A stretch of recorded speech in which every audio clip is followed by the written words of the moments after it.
सब कोई ध्यान दीजिए मैथ में, क्लास टेंथ में। यदि Tn किसी AP का n पद है, इस प्रकार है कि T4 बाटे में T7 बराबर 2 बाटे में, तो हमें निकालना है T8 बाटे में T9 हमारे ज्ञात करना है। सबसे पहले हम चलते हैं सॉल्व में। कहाँ चलते हैं? सॉल्व में जाएंगे तो यहाँ पर T4 का मान कितना दिया है? T4 बराबर 2 दिया है। T4 के लिए A प्लस कितना D? यहाँ पे लिखेंगे A प्लस D बराबर कितना? समीकरण। अब फिर T7 का मान कितना दिया? T7 का मान 3 है। T7 के लिए प्लस कितना डी? A प्लस 6D बराबर 3। ठीक है, समीकरण का मान लेते हैं।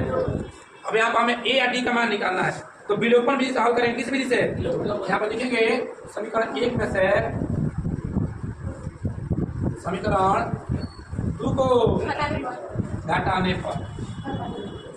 ठीक है, इसको पहले लिख लेंगे A प्लस 3D बराबर 2, A प्लस 6D बराबर 3।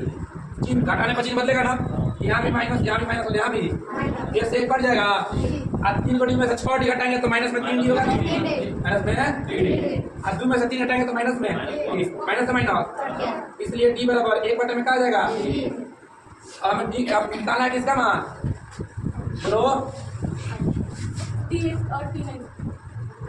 हमें निकालना है D का मान, निकल गया। A का मान, किसका मान? लिखेंगे D का मान समीकरण 1 में रखने और। ठीक है, समीकरण 1 क्या है? A प्लस 3D बराबर कितना है? ये रहेगा, चलिए भी रहेगा। पर D का मान गुणा में रखेंगे 1 बटा में 3। D का मान 1 बटा में 3 निकला तो रखेंगे 3 से 3 बराबर में 2 है। अब A प्लस 1 बचा है बराबर 2, प्लस 1 हो जाएगा 2। A बराबर 2 माइनस 1 होगा, घटा देंगे तो कितना बचेगा? A बराबर 1 बचेगा। 2 में से 1 घटाएंगे तो बराबर कितना बचेगा? हमें A का मान मिल गया 1 और D का मान मिल गया 1 बटा में 3। हमें निकालना है 8वां पद और 9वां बटा में T8 बटा में T 8वां पद के लिए प्लस कितना D? 9वां पद के लिए प्लस कितना D? A का मान 1 प्लस 7 गुना D का मान 1 बटा में, A का मान 1 प्लस 8 गुना D का मान 1 बटा में।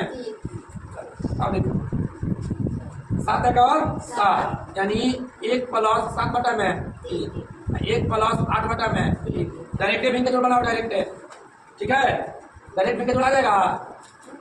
3 है का और 3 में 7 जोड़ेंगे तो 10 बटा में 3 होगा, और 3 है का और 3 में 8 जोड़ेंगे तो 11 बटा में, यानी 10 बटा में 3 बटा 11 बटा में 3 से 3 यहाँ पे आंसर निकलेगा 10 बटा में। ये तुम्हारा